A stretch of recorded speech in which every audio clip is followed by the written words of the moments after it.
Om Ajnanatimidandasya Jnananjana Shalakaya Chakshurun Militam Dhena Tasmai Shri Gurave Namah. Om Namo Bhagavate Vasudevaya.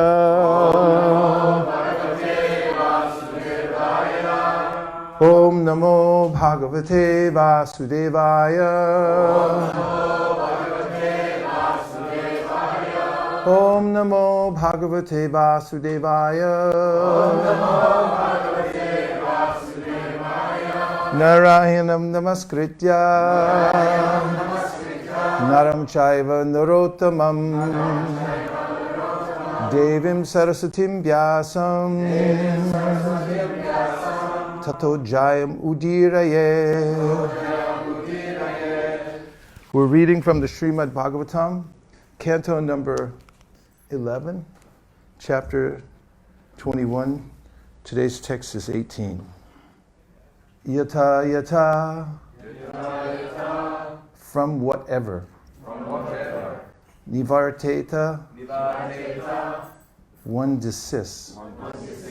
Vimucheta, he becomes liberated. Tata tata, from that. Esha, this. Dharma, the system of religion. Nirnam, for humans. Shema, the path of auspiciousness. Shoka, suffering. Moha, delusion. Bhaya, and fear. Apaha, which takes away. Yato yato nivarteta. Vimuchyeta tatastata. Esha dharmo nradam kshema. Shoka moha bhayapaha. By refraining from a particular sinful or materialistic activity, one becomes freed from its bondage. Such renunciation is the basis of religious and auspicious life for human beings and drives away all suffering, illusion, and fear. Please repeat. By refraining from a particular sinful or materialistic activity, one becomes freed from its bondage. Such renunciation is the basis of religious and auspicious life for human beings and drives away all suffering, illusion, and fear. Purport by the servants of His Divine Grace A.C. Bhaktivedanta Swami Prabhupada. In Chaitanya Charitamrita Antya Lila 6:220, it is stated, Mahaprabhura Bhakta Gonera Vairagya Pradhana Jaha Deki Prita Hoya Hana Gaura Bhagavan. Renunciation is the basic principle sustaining the lives of Sri Chaitanya Mahaprabhu's devotees. Seeing this renunciation, Sri Chaitanya Mahaprabhu, the Supreme Personality of Godhead, is extremely satisfied. Because of false ego, one considers oneself to be the proprietor and enjoyer of one's activities. Actually, Lord Krishna, the Personality of Godhead, is the proprietor and enjoyer of our activities. Recognition of this fact in Krishna consciousness leads one to real renunciation. Every human being should perform his prescribed duty as an offering to the Supreme Lord. Then there will be no possibility of material entanglement.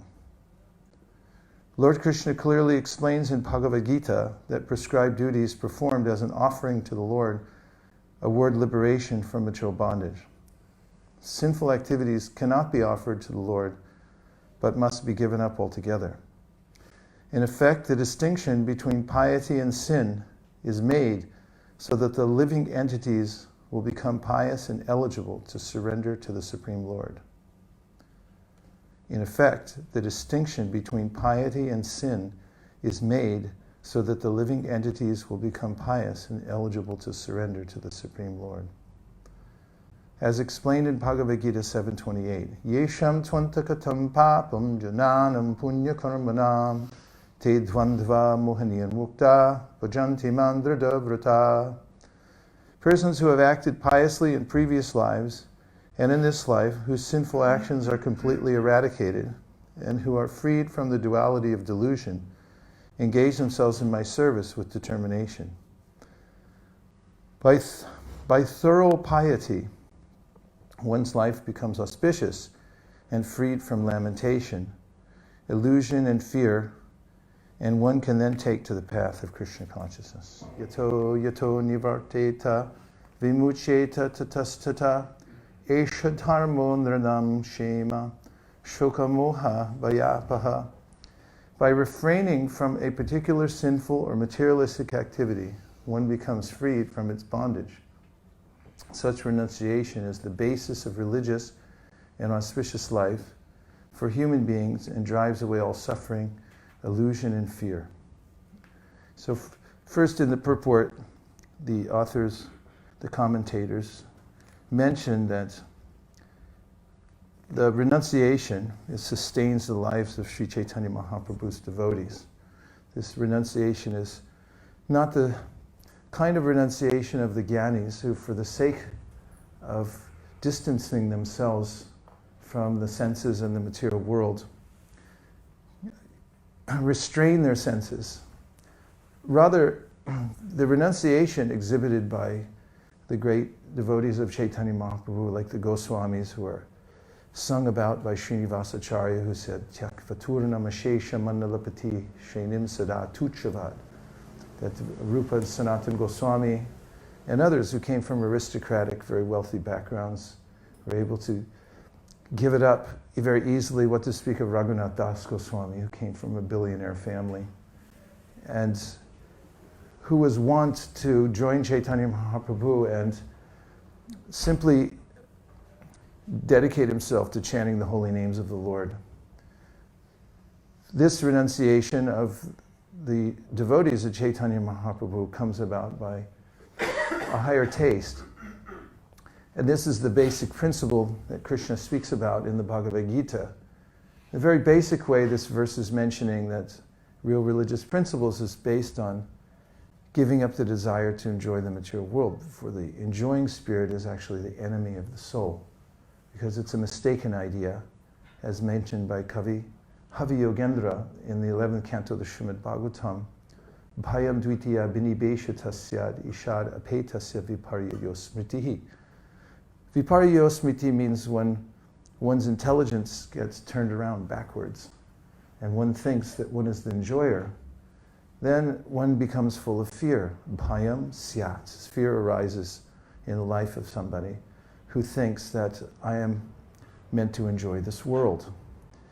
It's a difficult situation for the soul. And then in the Bhagavad Gita we find that Arjuna wants to know what is the situation or the symptoms of those who have turned their intelligence around in the correct way. When they're stita prajna, they're properly situated in their intelligence, not viparyayo smritihi, or reversed in their intelligence. And Krishna describes prajahati yada kaman sarvan parta manogatan atman yevatmana tushta stita pragnasta dochate. He first says prajahati, a person who is in fixed consciousness is able to discern that the mind is churning out concocted ideas or desires. Prajahatiyada kaman sarvan parta manogatan. So the mind is going. That's what this means, manogatan. The mind's constantly churning. You could imagine a little factory, and there's a conveyor belt coming out of one of the delivery doors. And on that conveyor belt there are an unlimited supply of concocted desires. And that's what the mind does, 24 hours a day. Even in our sleep, it's concocting various ideas. But a person who is situated properly in consciousness, his stita prajna, sees that these are superfluous to his real interest in life. And therefore, prajahati, he's able to not touch them. He's not attracted to them, actually. And the reason that he's not is because atmanyev atmana tushta. Tushta means satisfaction. That person is finding satisfaction in the self. And this means that a self-realized person who's able to see that I am not actually the mind or the body, and that the body and mind are going on of their own accord by the movements of the modes of material nature, knows that I have nothing to do with them. This is mentioned by Krishna in the 3rd chapter of the Bhagavad Gita when he says, Naiva kinchit, 5th chapter of the Bhagavad Gita when he says, Naiva kinchit karomiti yukto manyeta tattvavit pashyan shrinvan svasanjigran ashnan gachan swapan swasan pralapan vishanan grinan unmishan nimishan api indriyan indriyarteshu vartanta iti dharayan. The person who is in divine consciousness, as is being described now, sees that the body has its own impetus. For instance, you may notice right now, and you may have not noticed a minute ago, that your heart is beating. And you're unaware of that function because you have nothing to do with it. Nor do you have anything to do with your digestion, which probably is getting a little more heated up right now because breakfast prasadam is coming, but we're unaware of how it functions. Jai Shri Shri Radhalana Nishwara Ki Jai, Jai Jagannath Baladev Subhadra Ki Jai, Jai Shri Shri Gauritai Ki Jai. So, the person in divine consciousness is aware of the difference between him or herself and the body and sees that it's going on. And Atmani Vatmana Tushta, the person is finding satisfaction in the self, within. And then Krishna says, Dukeshu anavignam manaha, sukeshu vigataspriha, vitaraga bhaya krodas, stita dhira munir uchate. He describes a stita dhira muni. That is, one who's, of course there are many different kinds of munis, Prabhupada describes, who speculate and try to come up with unique theories about the world. But a stita dhira muni is somebody who's actually fixed in the center, which means that Krishna is the enjoyer, and I am his servant. And because of that, dukeshu anuvigna manaha, even though the mind may be disturbed by happiness and distress, the stita dhira muni is not affected by the changes that go on in the mind because he's aware of the fact that he's not the mind. Dukeshu anuvigna manaha, sukeshu vigataspriha. He's indifferent to happiness and distress in the material world. And this is epitomized in the Srimad Bhagavatam by a verse by Lord Brahma in the 10th canto, 14th chapter, 8th verse, in which Brahma says that Tate anukampam susamikshramano bhunjana evatma kritam vipakam hridvagva purvir vidadam namaste jiveta yo mukti pade sadhaya bhak. The devotee is mainly concerned with organizing his or her life in such a way as to receive the grace of the Lord. And such a person has so much evolved that he or she sees that whatever changes come in life are being provided by the Lord as a way of purification, and therefore accepts it as mercy. And because of this, when there's a reversal of fortune, the devotee thinks, I should have gotten much worse treatment, but the Lord's so kind, he reduced the reaction for me. And when good things come, the devotee thinks, I didn't deserve it. Of course, on the other side, a materialistic person, when something bad happens, he or she says, aha, there is no God, because why would bad things happen to good people like me? And when something good happens in his life, then he says, actually, I don't need God. I'm so smart. I make good things happen. So the devotee is immunized from the happiness and stress of the material world because he sees the hand of the Lord. Atmani vatmana tushta. He's aware that the Lord is controlling everything and that he's simply a servant of the Lord. And therefore, happiness and distress, he's seeing as the hand of the Lord in my life for my own purification. Therefore, he's stitadi. His meditation never changes. He's always steady amidst happiness or distress. So the devotees of Sri Chaitanya Mahaprabhu are fixed on serving Sri Chaitanya Mahaprabhu and on the mission of Chaitanya Mahaprabhu, and therefore they're not affected by the various changes, good or bad, that happen in this world, and they're seen to be highly renounced.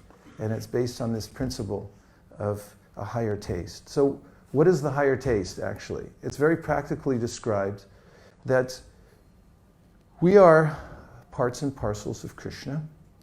And what does this mean? Shukadeva Goswami says in the 10th canto, 14th chapter of the Srimad Bhagavatam, that Atmanam Akilatmanam. This comes just after Krishna expanded himself as unlimited cows and cowherd boys that were identical to the ones that Brahma stole from him. And then afterwards, when Brahma realized that they were still there, that is, the boys and the calves, the ones he had stolen, identically manifested, he became bewildered. He surrendered to Krishna. And in the story, the boys and calves that had been expanded by Krishna went back to Vrindavan, and the mothers and fathers of these children became 10 times more affectionate towards their children than they had been before. And Parikshit Maharaj wants to know why this happened. And Shukadeva Goswami says it's because actually they weren't the boys, and they were actually Krishna. And every living entity has more affection for Krishna than he does even for him or her own self, what to speak of other living entities, because Krishna is Atmanam Akilatmanam. He's the soul of our soul. And the logic goes like this. According to Shukadeva Goswami, you can observe how dear you are to yourself because, not you, but an ordinary person, assumes that I'm my body. And then will do everything he or she can to preserve the body because I think that I am my body. I mean, after all, this is me.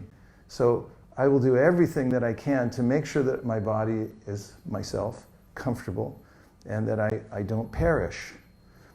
And Shukadeva Goswami says that at the cost of everything else, the person will self-preserve because the self is so dear.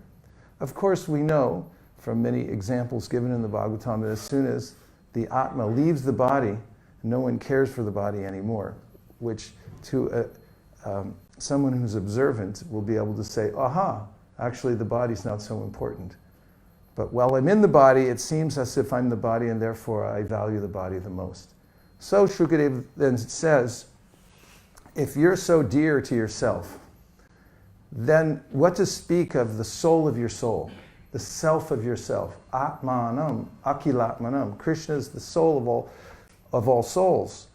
So you can just extrapolate from seeing how dear you are to your own self, how dear yourself is to you, and then understand if there's the soul of your soul, how dear he must be.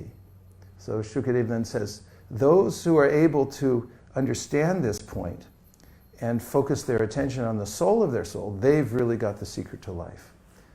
And this formula is also enunciated by Prahlad Maharaj in his prayers to Lord Nrsimha when he says, Naivatmana Prabhu Arayam Nijalabha Purno Manam Jasad Avidusha Karano Vranite Yad Yashano Bhagavate Vidadhitamanam Taschatmane Pratimukasya Yata Mukashri. Prahlad Maharaj says, when you look in the mirror, what do you see? What do you all see when you look in the mirror? A reflection, yes. So this is called pratimukasya. So mukasya means face, but pratimukasya means you see the reflection of your face in the mirror.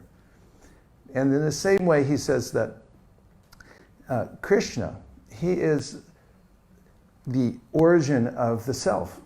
We are emanations from him. So in a sense, we're like reflections of Krishna.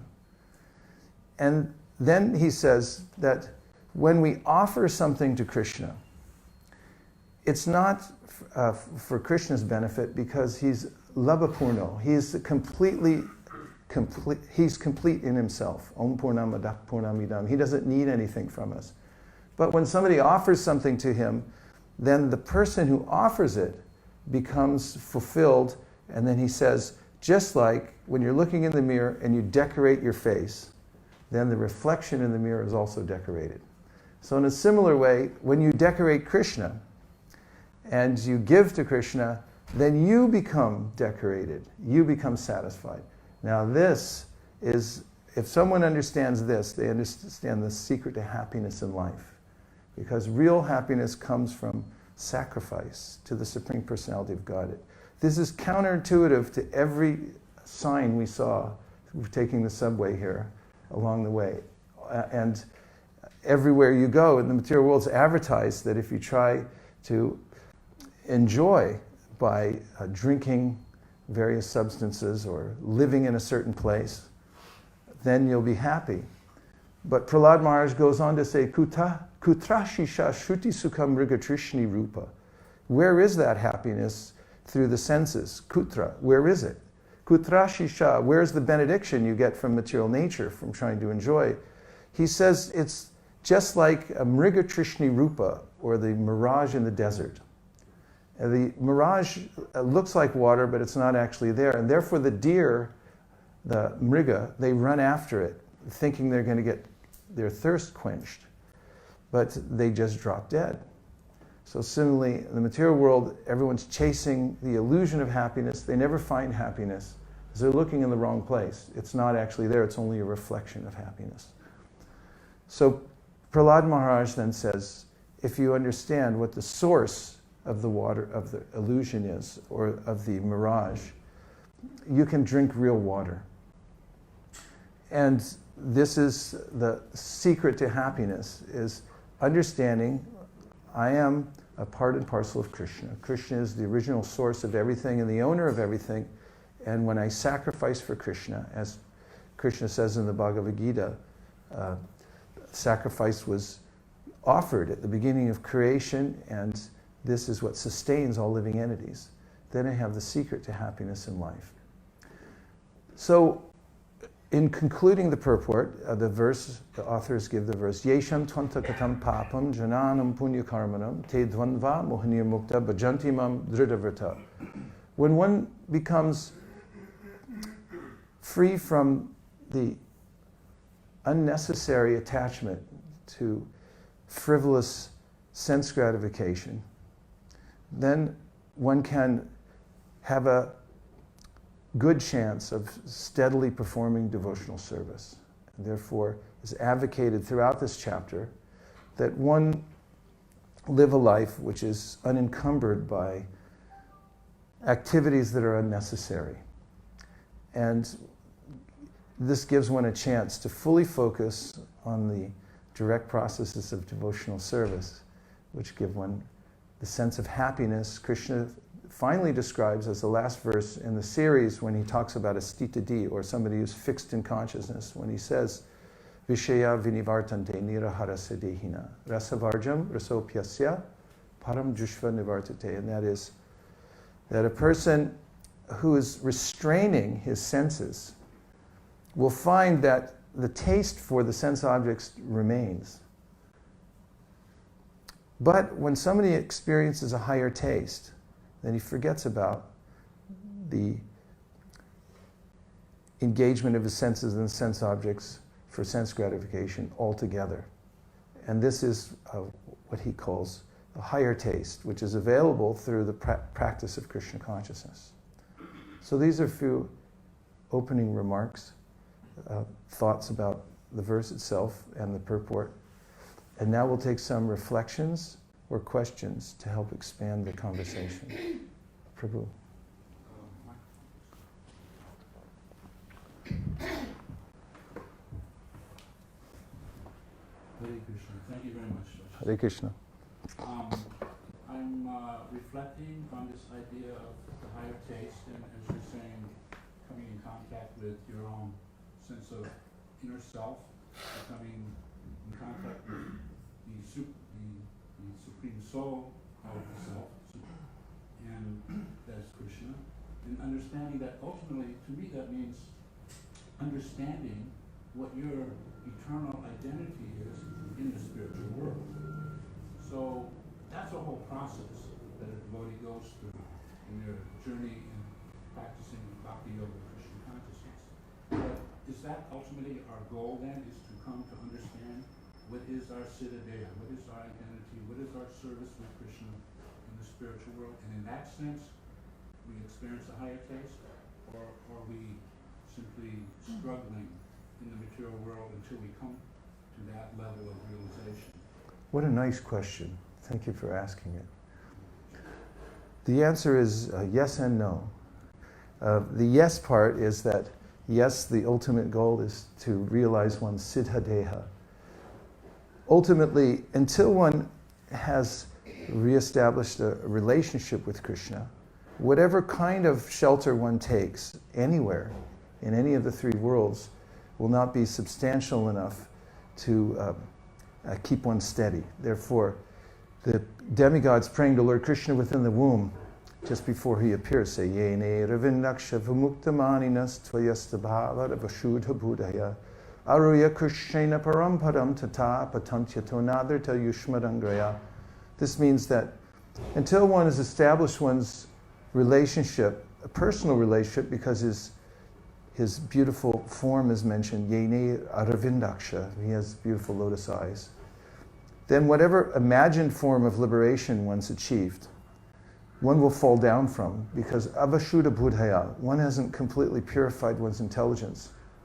The perfection is to reach that stage.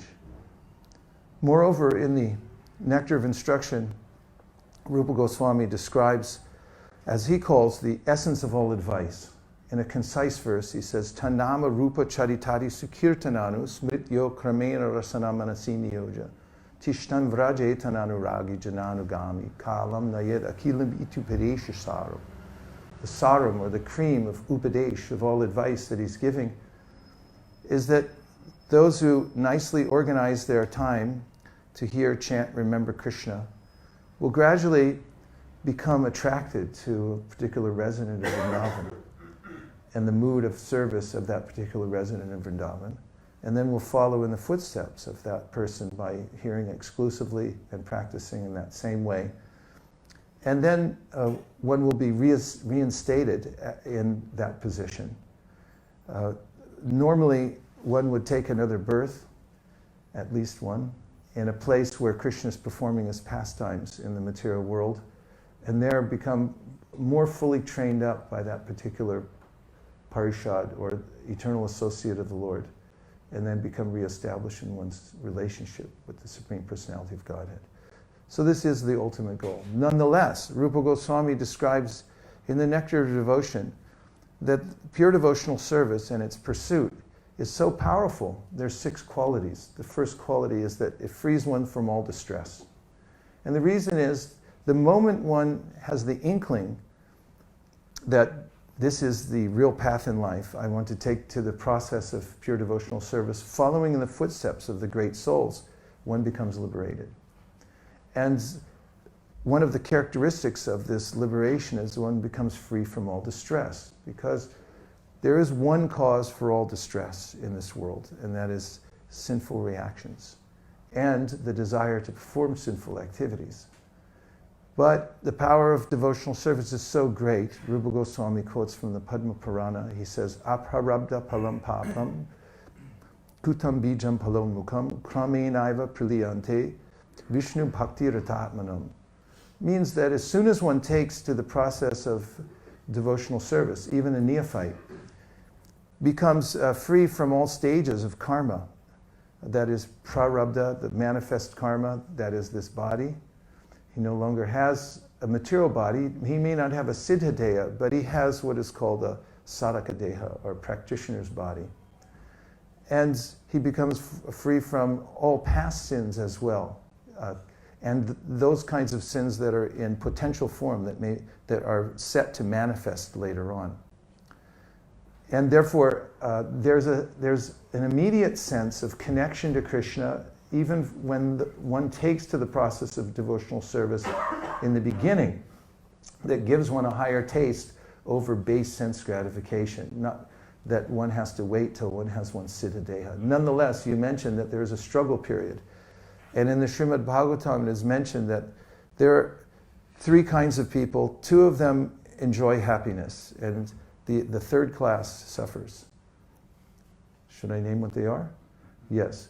So the fool is happy, because he doesn't know any better. He thinks that he's fine. And the Paramahamsa is happy, because the Paramahamsa has actually achieved connection with Krishna and is no longer disturbed by the material world at all. But everybody else in between, one who has a little bit of knowledge and understands that I can't enjoy the material world, becomes constantly disturbed.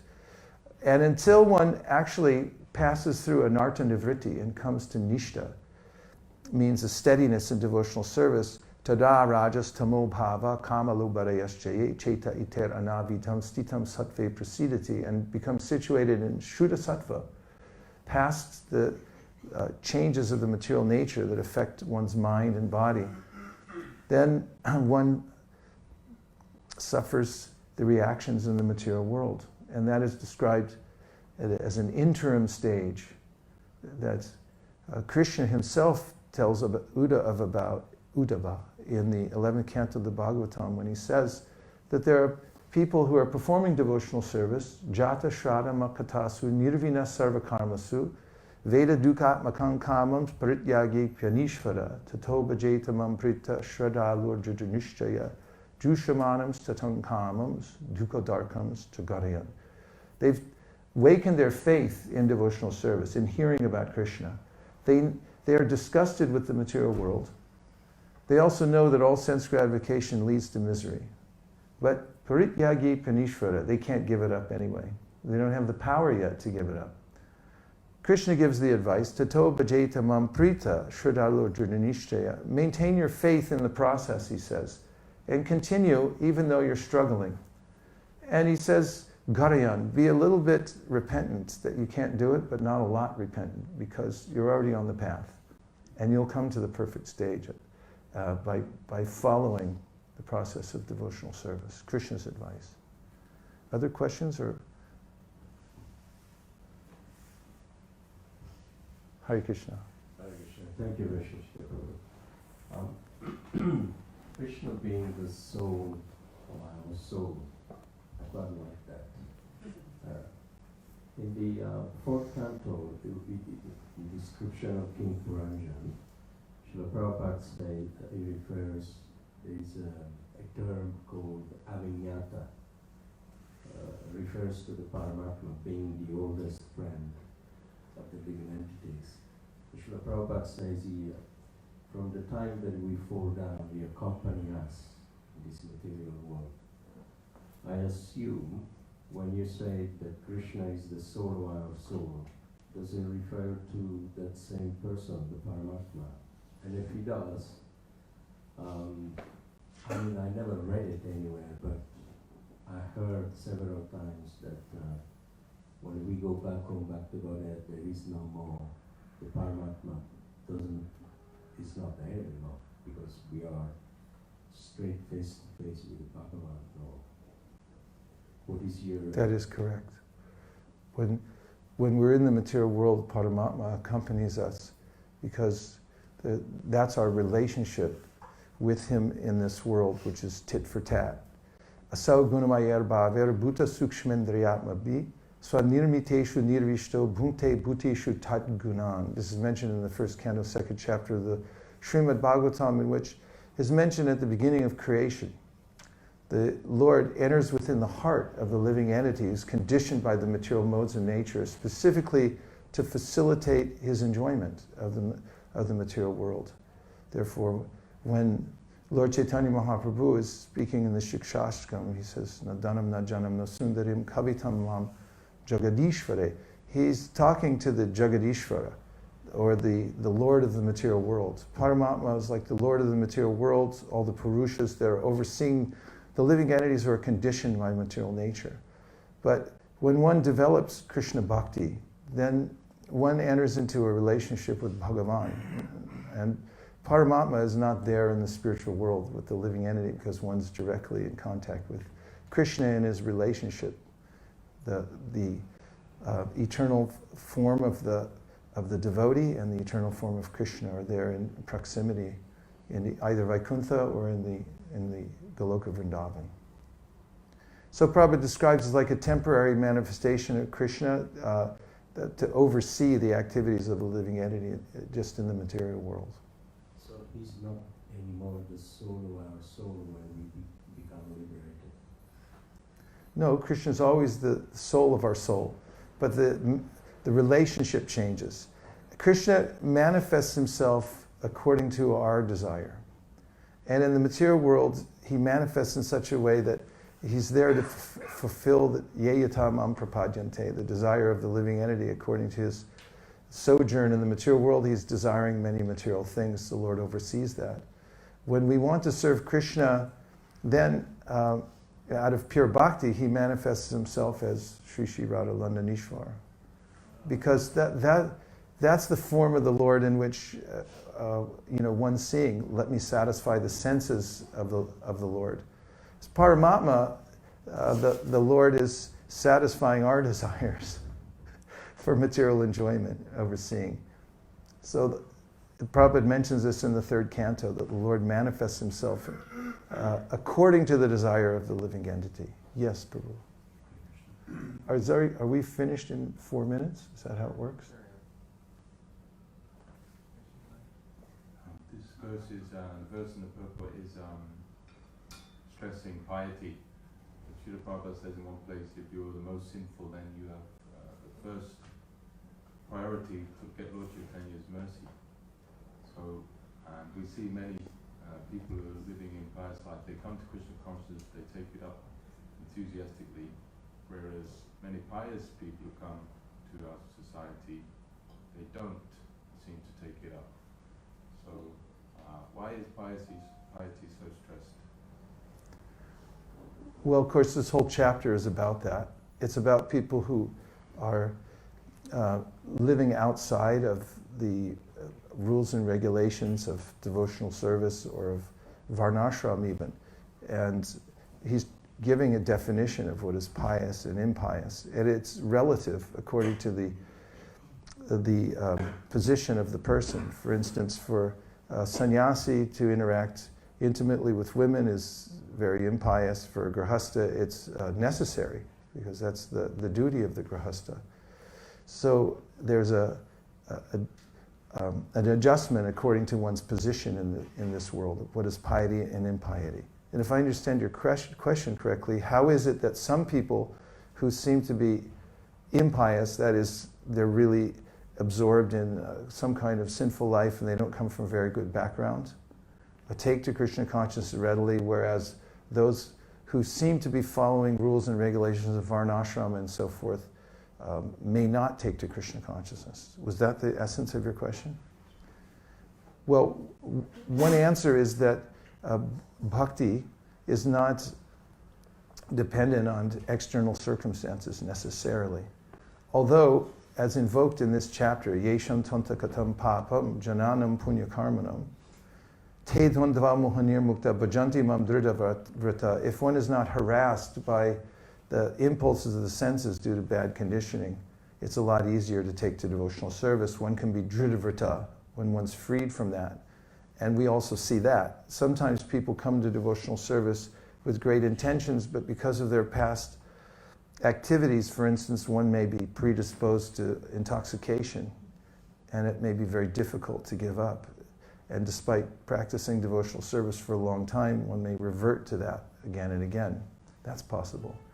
At the same time, because devotional service is so powerful, one can overcome one's past conditioning by the mercy of Krishna and his devotees. This is mentioned by Shukadeva Goswami in the Srimad Bhagavatam when he says, Kirata hunandra pulinda pulkasha abhira shumba yavana kasadaya yenecha papa yadapashraya shraya shrudyanti tasmai prabhavishnave namaha, which means that, and he's naming here, Kirata hunandra pulinda pulkasha. These are all people who are in far-flung places, way far away from the varnashram system. And he says all of these people and anybody else can become completely purified if they take shelter of the devotees of Krishna, because the power of Vishnu comes through those devotees and that can purify them. And Krishna certifies again and again, so many places you can barely count them all, that even if somebody's born in a low condition, for instance, the lowest condition seemingly, as mentioned in the Srimad Bhagavatam, is a shwapacha, which means a dog cooker. It means when they go home for Thanksgiving dinner, they're having dog. That's what he says. Such a person, even such a person, if they have devotion to the Lord, they can overcome that situation. Devahuti says, Aho bata shva pachato gariyanya jivagre vartate namatubhyam te pustapaste juhuvu sasna arya brahmanachur nama granantiyete. That, oh, how wonderful it is, bhakti is so powerful, that even if somebody who's a shwapacha, it says Hare Krishna. Say Hare Krishna. She says, Te pustapa, that person's understood to have performed all kinds of ritual sacrifices, gone to all holy places of pilgrimage, and even if they just say it with the tip of their tongue one time, they become so purified. Bhakti is so powerful. And therefore, the power of the holy name and bhakti, especially by the association of pure devotees, one can overcome, previous bad karma. As we described before, as soon as one takes the process of devotional service, the prarabdha karma becomes eradicated. So, power of bhakti and the intention is there. Nonetheless, Krishna says in the 11th canto of the Srimad Bhagavatam, he mentions that the various varnas and ashrams emanate from the parts of the body of the Lord. Mukubahurupadebhya purushasya asramaishaha chatvaro jagniye varna gunar vipradayo pratak. The various divisions of society come from the various parts of the universal form of the Lord. And then he goes on to say in the next verse that if any of those people who are situated within Varnashram disregard the Supreme Personality of Godhead, then they become fallen. So even if one's pious and following the Varnashram rules and regulations, if they don't have a conception of the Supreme Personality of Godhead, what is the use? There's no use at all. They won't become purified. Did that answer the question? Kind of. I think the conclusion is that whether you're impious or pious, once you come to bhakti, you have to come up to the standard, have a pious foundation to go forward. Or rather, Om apavitra pavitrava sarvava sankatopiva yasmaret pundarikaksham sababya vyantara shuchihi. The Vedic mantra says that whether you're pious or impious, doesn't matter what condition of life you're in, if you remember the Supreme Personality of Godhead, you become purified inwardly and outwardly. So yes, the principle is if you're remembering Krishna, which is the main rule, it's called ARK, ARK, means always remember Krishna, and never forget Krishna. These are the two rules of which Smartavya Satam Vishnu or Vishnu. Always remember Krishna, never forget Krishna. All other rules and regulations of Varnashrama or anywhere else, the prohibitions, the do's, the don'ts, they're all servants of these two rules. Always remember Krishna and never forget him. So, as we were discussing maybe yesterday or the day before in a discussion, we were talking about how Prabhupada's system, and he was following Rupa Goswami, that all kinds of impious people were coming, materially impious, and Prabhupada arranged their lives in such a way that they could remember Krishna. And by that, they would naturally become purified. And not that you try to become situated in Varnashram so that you can remember Krishna, or you try to become purified first, because the very act of remembering Krishna and acting in devotional service means that you'll become cleansed and come to that point.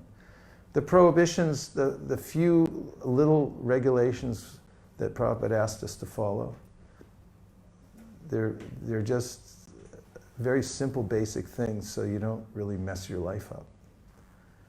And you can continue chanting and remembering Krishna. They're not foundational. As I said the other night, we don't go out on Harinam and sing about the four regulative principles.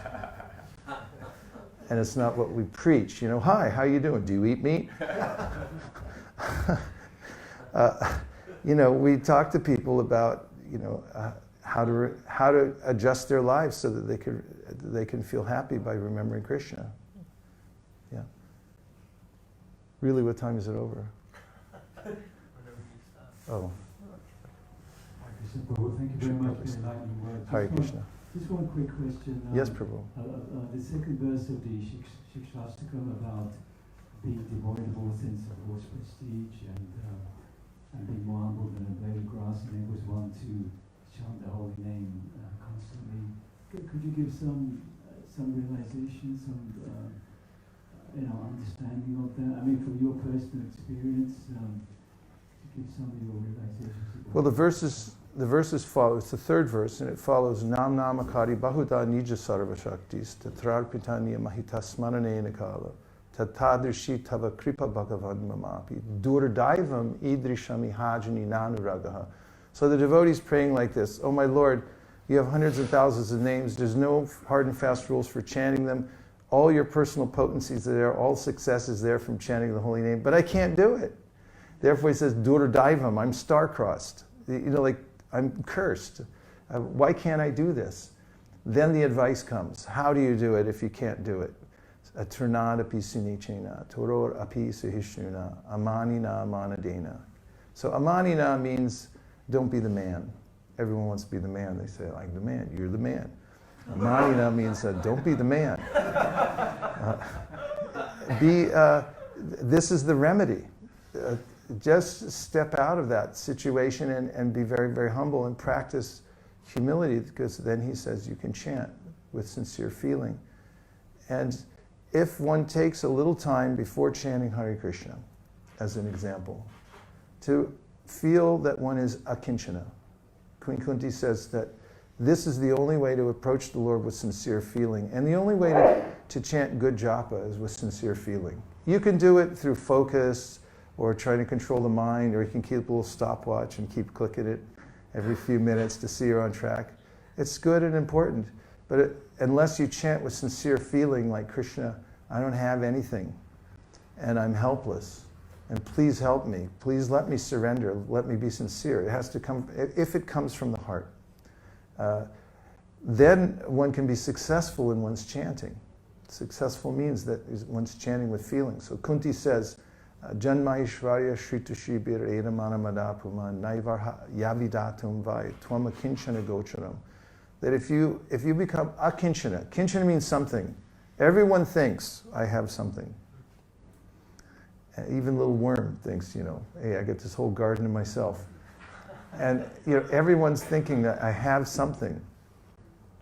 But if you're able to come to reality, like Bhaktivinoda Thakur, Manasa Deho Geho Yogi Chinmo, I don't have anything. I don't have all this stuff I think I have. It's not mine, it's yours, Krishna. Even myself is not mine. It's yours. I'm part of you. You're the soul of my soul, so I'm just your servant. I'm insignificant. If one can come to this point of reality and chant with full clarity and from the heart that Krishna, please help me. I'm totally lost without you, and I'm begging you. Then, if you can get one name like that, then you feel that, okay, there's something here. Otherwise, we stay on the outside. So Mahaprabhu gave this formula, and Kaviraj Goswami says, take the formula. He says, wear it around your neck as a necklace. So everywhere you go, all your interactions are informed by this verse, that you remain humble, I'm insignificant, I'm simply an instrument for Krishna. Thank you for maintaining this beautiful temple, which is strategically located in one of the most important cities in the world, and for carrying on all the duties of the Pancharatric Vidhi here in such a beautiful way, and then going out into the city to give mercy to the people of London and carrying on this great tradition of Sri Chaitanya Mahaprabhu. It's a huge undertaking, and you're doing it heroically here.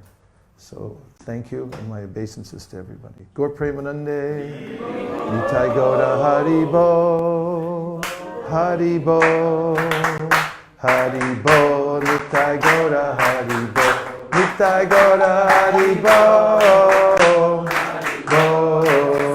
Hari Bo, Nitai Gaura Hari Bo.